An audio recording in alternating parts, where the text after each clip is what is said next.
So today we're going to look in Genesis, and I want to look at some of the ways that man messes things up in their own lives, and that gives the enemy a foothold into their lives.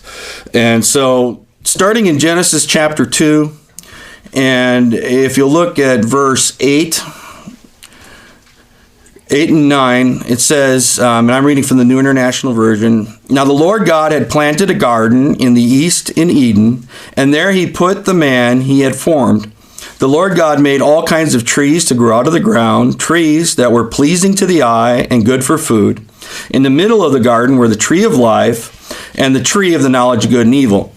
And the thing I want you to see here is, first of all those trees that he created that were good for food and pleasing to the eye, that those all existed. There was all kinds of them. And the second thing I want you to see is that in the middle of the garden there was two trees. There was a tree of life and there was a tree of the knowledge of good and evil. And that's going to be important as we go deeper into this. So man puts them there, and verse 15 he says, or God puts them there. What chapter was it? I'm sorry. Genesis chapter 2, Okay. verse 8. Okay. And then in Genesis 2:15, the Lord God took the man and put him in the Garden of Eden to work it and to care for it.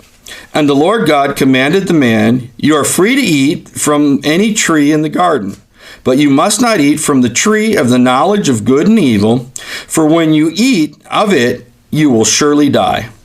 And I talked to someone that studied the Hebrew quite a bit on that one, and they said one way that you could really interpret that is, surely you will die. It's like dying you will die. It's like on that day when you take that, in the King James I think it says on that day, right? Who's got a King James that can read that verse? Bernie does. Or a New King James will put. Which verse do you want read? Verse 17. 17, okay.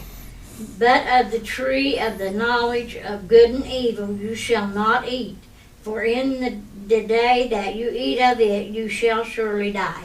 Yeah. And because some people are like, well, wait, he didn't die that day. But if you see it from the Hebrew word perspective of dying you will die, it's like he started dying that day. It took a long time. It took hundreds of years. Yes. Now we're a lot better at it. Yeah. There's a lot of people that don't even make it, 40, 50 years.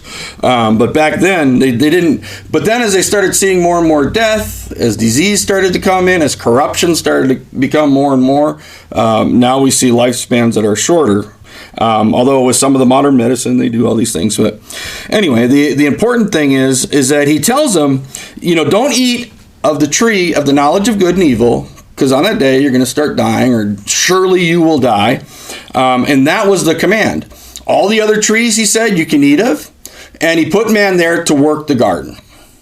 Wouldn't that have been fun to be able to work in that situation with no weeds, no disease? John, could you imagine? No disease, no problems.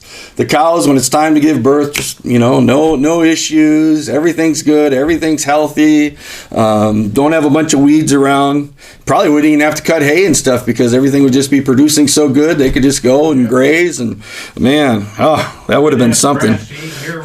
Yeah, because remember what happens after. It's going to be by the sweat of your brow.